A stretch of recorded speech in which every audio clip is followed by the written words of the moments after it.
Hola, ¿qué tal? ¿Me escuchan? Sí, ¿se lo escucha? Bueno, bien. Les pregunto en general, ¿qué, digamos, me pueden comentar en relación a la forma así de encarar la materia, el, los trabajos prácticos, el estilo, para tener algún retorno y opinión? Con libertad, ¿eh? Pueden decir lo que les parece bien o lo que no. ¿Podría repetir? Porque, no sé, a mí se me entrecorta el audio. Me refería a si, cómo ven ustedes esta manera de orientar la materia, si se entienden los objetivos, si consideran que los casos prácticos les son útiles, si el uso de esos elementos les aclaran algunos temas teóricos, si en general, si eso les resulta, si hay algo que les parece que no les parece, en fin, esa es la idea, con libertad.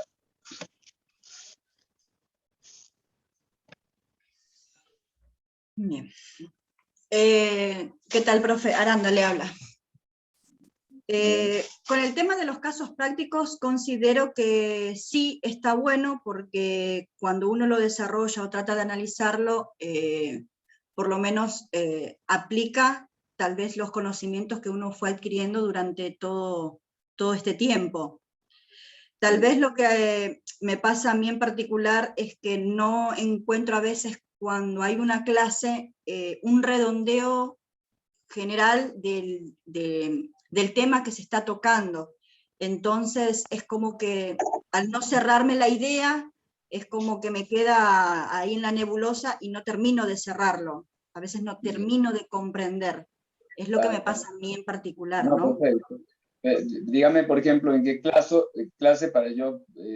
No, es como que el tema hasta hoy día a mí me cuesta un montón interpretar lo que sería la matriz de riesgo, porque tal vez también pasa esto que la dinámica que se da a través de la virtualidad no es la mejor manera, entonces falta la presencialidad, y usted me pregunta a mí hoy si yo le tengo que hablar de lo que sería una matriz de riesgo, y realmente estoy en cero, porque no sabría cómo explicar, tengo la idea, pero no sabría cómo transmitirla.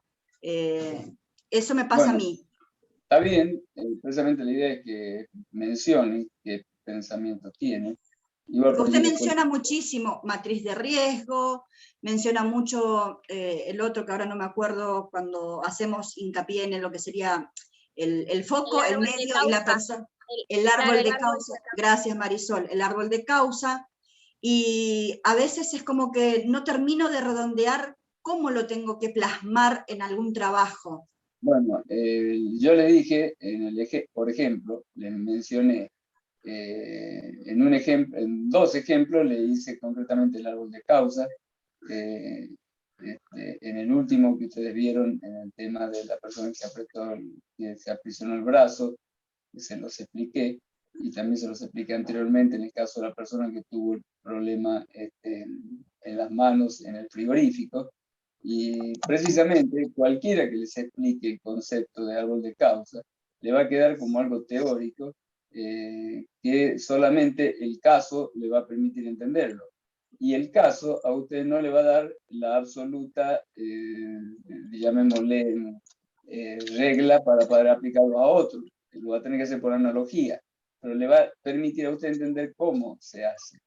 Por eso yo digo, si haciendo dos o tres casos, viendo el concepto de árbol de causa, también el ejemplo de la persona que tuvo el atrapamiento, les hablé de la matriz de riesgo. Es decir, yo les aclaré algo, ya que lo menciona, se lo reitero. Le dije que el árbol de causa tiene mucha utilidad y lo tienen que aplicar y dejar escrito, además. Y hemos visto ejemplos concretos de árbol de causa. En tanto que la matriz de riesgo es algo que normalmente no lo tienen que escribir. No lo he visto escrito. Y es, a mi modo de ver, muy teorizado en lo que es, y no surge ni importa tanto el escribir. Pero les puse casos concretos. En esencia, la matriz de riesgo supone dos variables. Probabilidad de que ocurra un accidente y consecuencia. Si las probabilidades son más o menos altas, las probabilidades van a depender del tipo de máquina, de la mala o buena condición de prevención que tenga, los aspectos vinculados a la capacitación, las características intrínsecas de la máquina, todo lo que... Por ejemplo, en el ejemplo de la persona que se atrapó el brazo, claramente la probabilidad para ustedes no es baja. Calculo yo, no sé qué pensamiento tienen. Yo les expliqué cómo se trabajaba, la máquina era casera, no tenía resguardo, no había buena capacitación, había toda una cantidad de falencias que hacían un combo que a ustedes les da a entender que la probabilidad del accidente no es baja, ¿de acuerdo? Y la consecuencia del accidente, cualquiera que sabe que hay un atrapamiento sabe que la consecuencia es grave. Y si se trata de una prensa, sabe que puede ser muy grave. De hecho, lo que pasó fue muy grave. Esa simple relación a usted les está hablando de un riesgo jerarquizado de alta importancia. Ese es el concepto de matriz de riesgo. Si ustedes hubiesen puesto comparativamente el riesgo de tropezar a nivel porque hay material, digamos, mal estivado, y usted se cae en una caída a nivel, usted sabe que la probabilidad puede ser más o menos alta, pero las consecuencias estadísticamente puede ser que usted tenga la mala suerte de caer y dar con la cabeza y todo lo que se le ocurra. Pero desde el punto de vista estadístico, sabe que las consecuencias de una caída a nivel no es la misma que la consecuencia de un atrapamiento de prensa. Ahí Claro, sí, tienen sí, la sí, serían comparación y el menores. ejemplo. La esencia de eso está en que eso no es normalmente entendible a través de que ustedes grafiquen o hagan la matriz. No les va a servir. No así el árbol de causa. ¿Se entiende? Y el concepto Sí, sí, sí. esencial es que usted de un caso y otro advierta la diferencia de importancia de los riesgos. Y a la hora de asesorar, no mezcle un riesgo importante con un riesgo no importante. No sé si este redondeo, o sea, es un tema que yo lo voy tratando y es entendible que ustedes son cosas nuevas y que por allí uno se explaya, pero bueno, esto se los dije, se los resumo ahora nuevamente y la idea es que obviamente los puntos en donde no perciban se los aclare. Así que esa es la idea y por eso la pregunto. No sé si les aclaró más o menos la idea en orden a la duda que usted me manifestó. Sí, sí, es como que la matriz de riesgo en importancia con respecto al árbol de causa no estarían, hablando de jerarquización de importancia, no estarían en el mismo nivel. Es como que el árbol de causa es el más determinante en cuanto a qué sucedió y qué se puede hacer para conseguir las mejoras. Bien, yo le haría una aclaración. No diga que no es que no sea importante la matriz de riesgo. Lo que digo es que el escribir, el método en el árbol de causa consiste en graficar y hacer una secuencia de las causas y las consecuencias y hacer lo que es el árbol. Eso considero que es útil escribirlo y hacerlo. Por eso les puse los ejemplos. En tanto que le digo que escribir lo que en la matriz de riesgo aparece, yo le di un ejemplo donde hay una valoración en orden a ponderaciones que tienen que ver con 10 puntos. ¿Se acuerdan? Hay un PowerPoint que le expliqué. Bueno, yo le digo que el escribir eso no les va a clarificar mucho más el riesgo, en tanto que el árbol de causa sí. Pero eso, que a ustedes no sea tan útil la herramienta escrita, ¿no es cierto?, plasmada, digamos, dentro de un registro, que normalmente no lo hacen los servicios de seguridad, no implica que no sea importante. La matriz de riesgo es esencial porque le permite jerarquizar el riesgo. Usted, viendo la probabilidad y la consecuencia, tiene que saber que el riesgo es importante.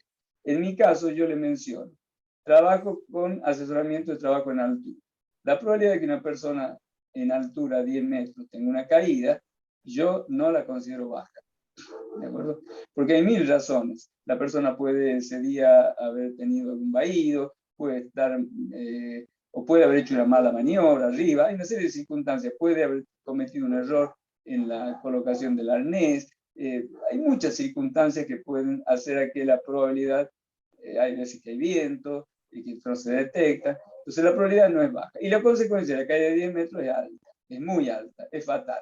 Entonces, la probabilidad y la consecuencia a mí me permiten decir que es un riesgo jerárquicamente importantes. Y como ejemplo les mencioné que en las visitas que se hicieron a la empresa de la ART y del Ministerio del Trabajo, no identificaron ese riesgo como el más importante y me pidieron un montón de cosas y no fueron a lo importante. Y eso es lo que le quiero poner como el antiejemplo de lo que deben ser las cosas.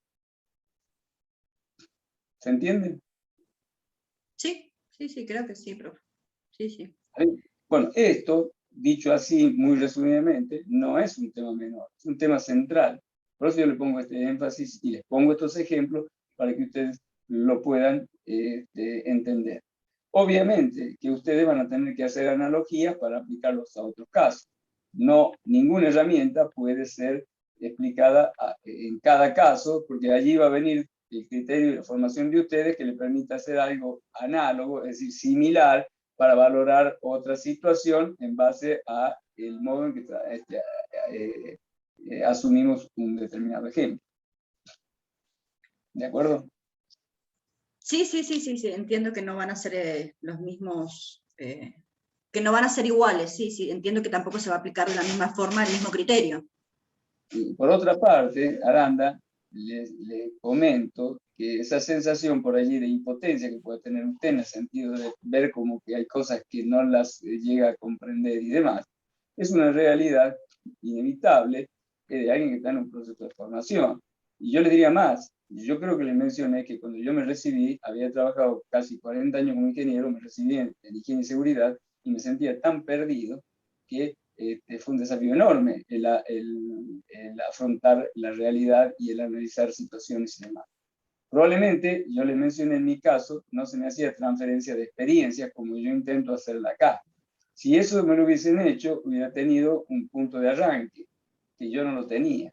Entonces, entienda que parte de su percepción de impotencia y de sentido de que hay cosas que la pueden, que no la siente, que la maneja totalmente y demás, y dudas, es natural e inevitable.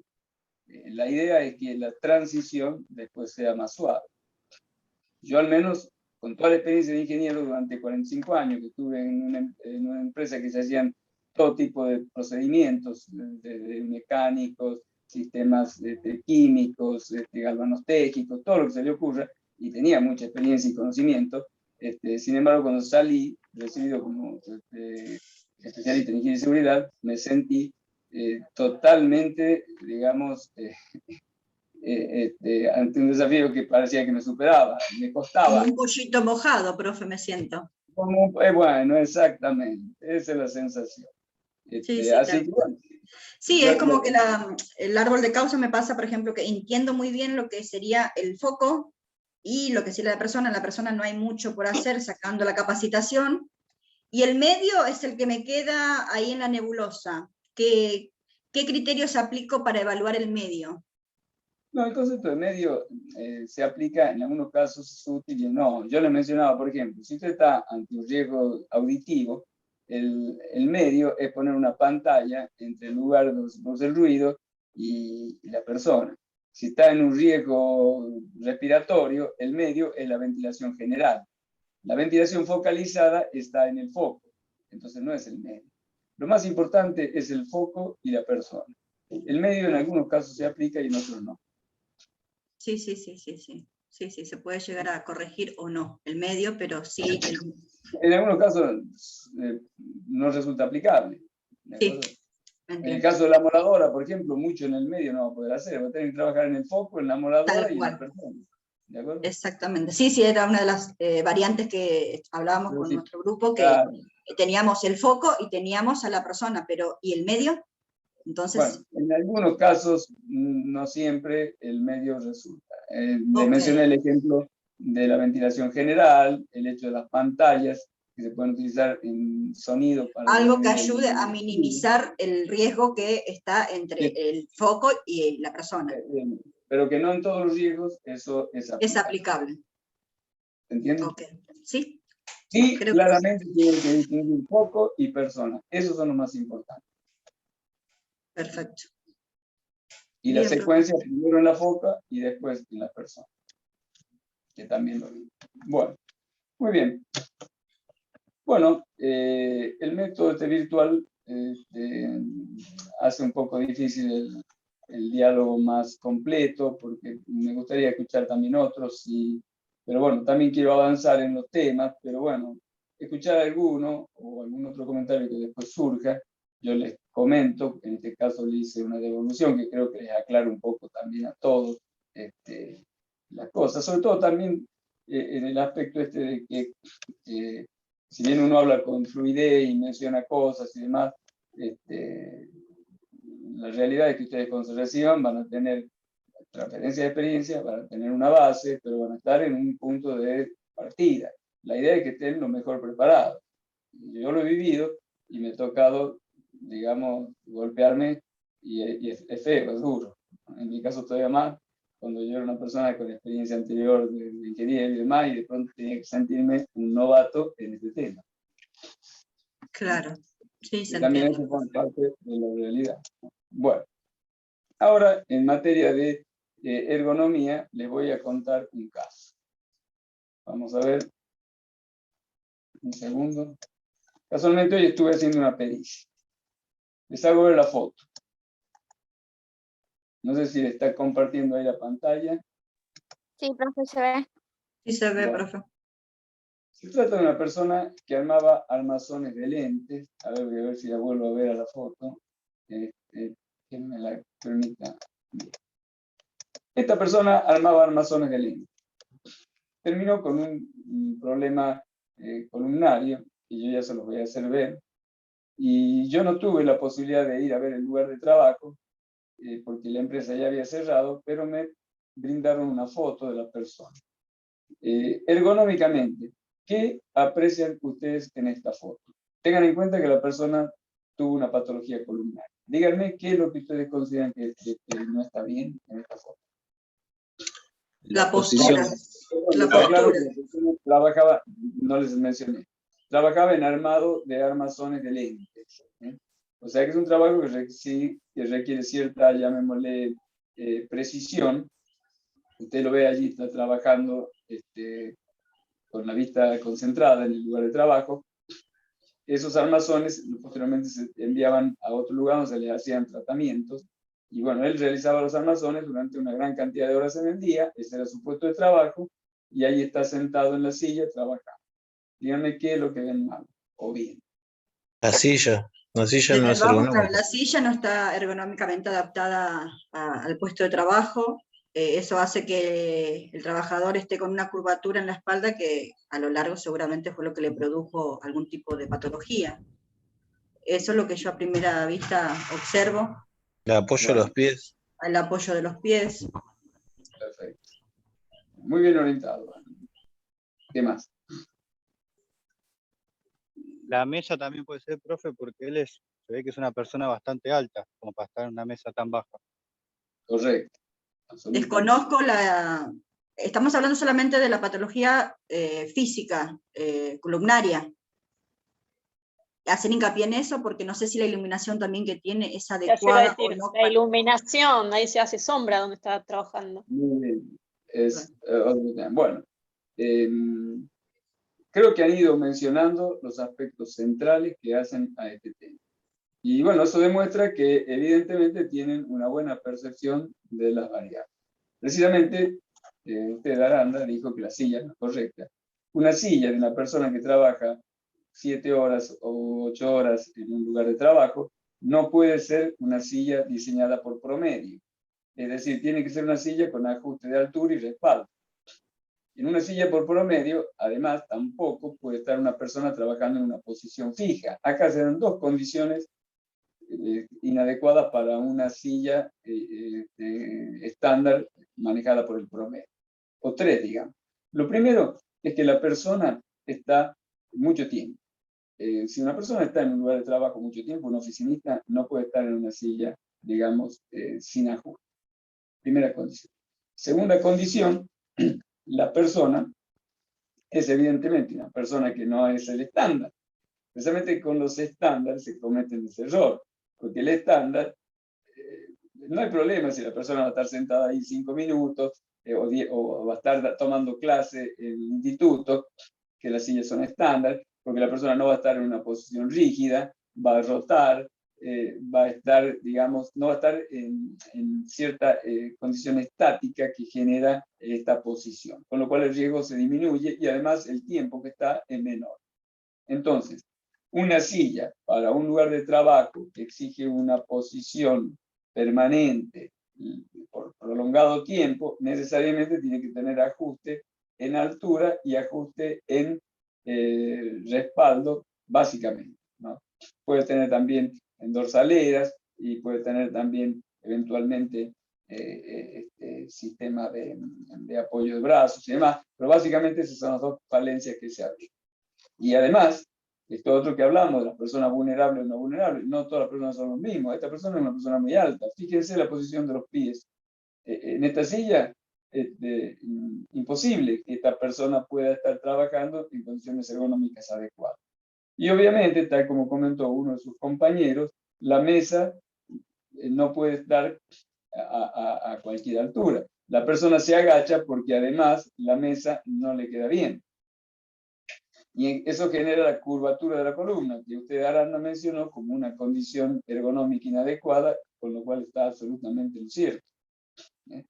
Entonces, y también mencionaron el tema iluminación, porque una mala iluminación va a generar posturas incorrectas, porque lo va a hacer acercarse de más hacia el lugar y va a hacer poner posturas forzadas, y es necesario, como parte del diseño ergonómico de esto, tener un relevamiento del nivel de iluminación.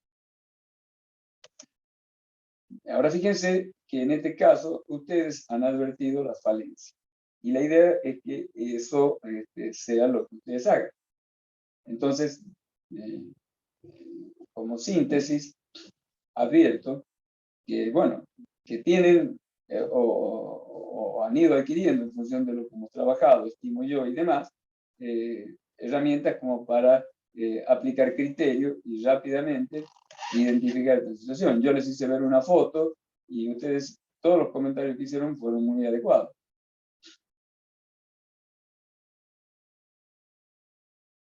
¿Entiende? ¿Algún comentario de algún otro alumno?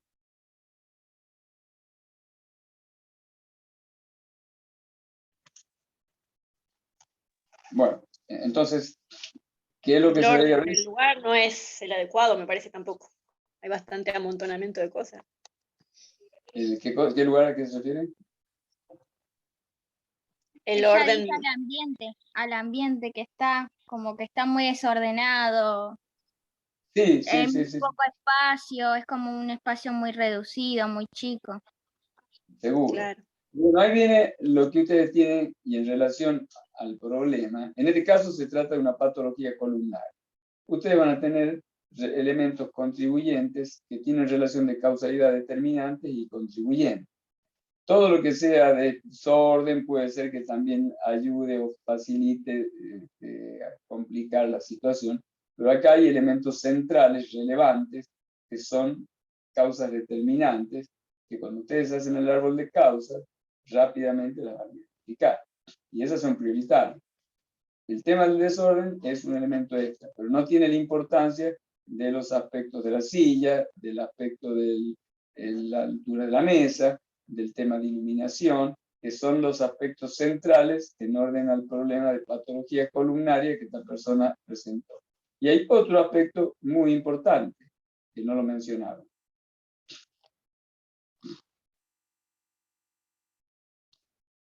La edad de la persona. Es relativamente joven, no sería ese un factor importante. Por supuesto que habría que haber visto, yo no pude ver bien allí, el tema de lo que se llama la manifestación de afectación incipiente, que está en la resolución 95. No, básicamente el tema es capacitación. Yo no les aclaré que esta persona no fue capacitada, ni por el empleador ni por la red. Si la persona no está capacitada, No lo podemos desconoce saber. la situación ergonómica como sucede acá. Y además hay que tener en cuenta los elementos que intervienen. Yo le voy a poner otro ejemplo, después voy a seguir con esto. Hace unos días, una hija mía que trabaja, es abogada, me comentó que tenía un fuerte dolor de espalda y lo vinculaba totalmente con el trabajo. Ella trabaja con una PC, que es bastante común hoy trabajar con la PC, y estaba tratando de comprar una silla ergonómica para el... Y bueno, lo primero que le comenté es que las PC, que ustedes las despliegan, normalmente se presentan, se ponen arriba de una mesa.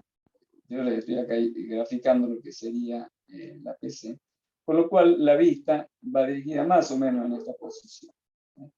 Y al angular la vista en esta posición, naturalmente usted curva la columna. Entonces, si yo tuviera que priorizar, en el caso de una persona que trabaja con PC, ¿qué es lo primero a resolver en materia ergonómica? Es poner una pantalla frontal a la altura y graduable que le permita que la persona pueda naturalmente tender a tomar una posición erguida. Si yo le cambio la silla y le sigo poniendo la computadora de mesa, la laptop, el problema va a seguir exactamente lo mismo. Entonces yo le comenté, mira, prioriza esto otro, resolve este buen problema, este problema importante. Si la silla no te genera un problema importante, y tenés presente que tenés que tratar de estar un poco erguida, pero para ello tenés que tener la posibilidad que te la va a dar la pantalla frontal. Si ustedes se fijan, las personas que trabajan, ayer estaba viendo una película y bueno, veo, en los cines se suelen ver, estaba viendo una persona que trabaja en el 911, que tiene 3 pantallas, y que ahí se ve lo que se llama el ángulo visual, se ve la altura de la pantalla y demás. Y las alturas y las pantallas están puestas absolutamente ergonómicamente, además son pantallas relativamente amplias, no pantallas chicas como la de la laptop, y están puestas ergonómicamente de modo tal que la persona en una posición sentada con el cuerpo erguido pueda mirar de frente a la pantalla. Ahí tienen ustedes un caso práctico de cómo aplicar análisis de situación para decidir qué modificar. Yo le mencioné, en el caso de mi hija, le dije, mira, no priorices la silla, porque el problema lo tenés fundamentalmente en la pantalla. Comprate una pantalla que vienen y que se pueden vincular a la laptop, y a partir de allí definir también el teclado. Normalmente, una persona que está con este ángulo no es la condición adecuada porque la mano, al manejar el mouse, va a generar una exigencia ergonómica excesiva. Normalmente, la mano tiene que quedar de modo tal que tienda a ser horizontal esta parte del brazo. Y el mouse, de tal manera, al ser horizontal, la persona lo toma sin tener que generar el ángulo, que en este caso, imagínense que esta persona estuviese manejando un mouse acá, estaría con una angulación de la mano que le exigiría la muñeca y produciría tendinitis. Yo tuve tendinitis, por eso tuve que resolver el problema ergonómicamente de mi lugar de trabajo, precisamente por trabajar mucho tiempo. Entonces les estoy poniendo ejemplos concretos de cómo resolver cuestiones ergonómicas. Y a la vez ustedes han visto que han hecho una buena apreciación de la condición en este caso. O sea, en este caso debería colocarse, primero que nada, una silla ergonómica para empezar a trabajar. Luego, en la silla y con la persona sentada y con la posición adecuada, con los pies en la altura correspondiente, ver cuál es la altura de su mano para, en función de eso, definir la altura de la mesa. También habría que ver si para este tipo de trabajo no conviene generar algún tipo de angulación de la mesa, de modo tal que, que le sea más fácil y que no le genere este tipo de condición de trabajo. Pero ya son cosas menores o más sutiles. Por lo pronto, entonces, silla ergonómica primero, y en función de la altura que queda esta persona, que varía, esta es una persona alta, evidentemente va a generar una condición de altura relativamente alta. Una vez que esté sentado bien en una silla de intervalo ajustable, seguramente la mesa la voy a tener que ajustar en altura para que sea compatible con la silla, y ese es el puesto de trabajo ergonómicamente analizado. Y en tercer lugar, en importancia, haría una medición lumínica. Y por supuesto, fundamental, extra eso, capacitaría a la persona en la importancia de mantener la columna recta, en hacer pausas cada cierto tiempo y en hacer elongación, que son los aspectos que complementan el riesgo ergonómico. Todo eso que les estoy mencionando no se había ni siquiera contemplado. La RT, que he leído en varias oportunidades, indicó tareas en el sistema eléctrico, indicó una serie de cosas, ¿no? Puesta a tierra, que no identificó el riesgo ergonómico. Así que bueno, esta es la idea, de darles casos concretos para que el concepto de ergonomía puedan entenderlo en términos de aplicarlo, que es precisamente la duda que ustedes me planteaban y hacia donde yo trato de orientar la materia, a ver cómo se aplica. En la clase anterior, que se la subí, les expliqué la dificultad práctica de aplicar el método SNAM, que me parece importante que lo tengan presente como pauta, pero que sepan que este grafiquito tan prolijo y tan lindo es muy difícil de aplicar. Y a las veces que yo lo he visto aplicado, yo le veo una carga de subjetividad que no me da confianza. Y le mencioné que lo más importante en esos casos es tener una idea del nivel de actividad.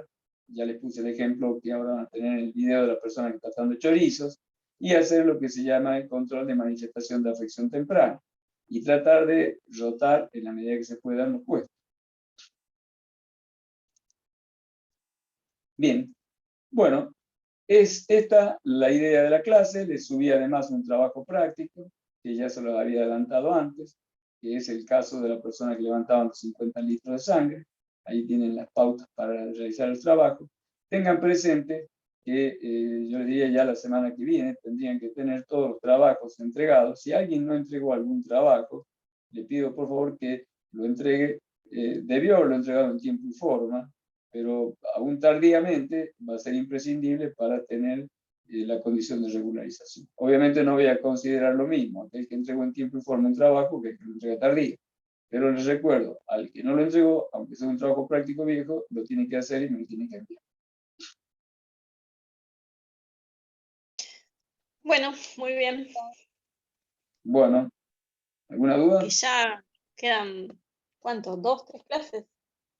Por eso, van a tener que manejar los tiempos para hacer las cosas. 3 clases, capaz. En esta etapa, yo al aspecto formal le voy a dar una condición esencial para regularizar. Es decir, formal significa que me lo entregue.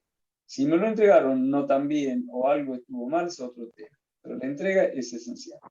Y le estoy dando la posibilidad de que aquel que no lo entregó en tiempo y forma lo entregue tardíamente. No va a estar en las mismas condiciones el que no entregó en tiempo y forma que el que lo entregó. Está claro, ¿no? Es una posibilidad que por supuesto lo pone en desventaja, pero que le da la posibilidad de regularizar la materia. Bien. Bien, profe. Muy bien. Bárbaro. Bueno, les voy a enviar después correos para que me den el presente y después les voy a subir este material que les di hoy al Classroom. Buenísimo, gracias. Bueno, Gracias. Bárbaro. Gracias, profe. Al contrario, buena Nos semana vemos. para todos. Igual para Gracias. igualmente. Hasta luego. Hasta luego. Hasta luego, gracias.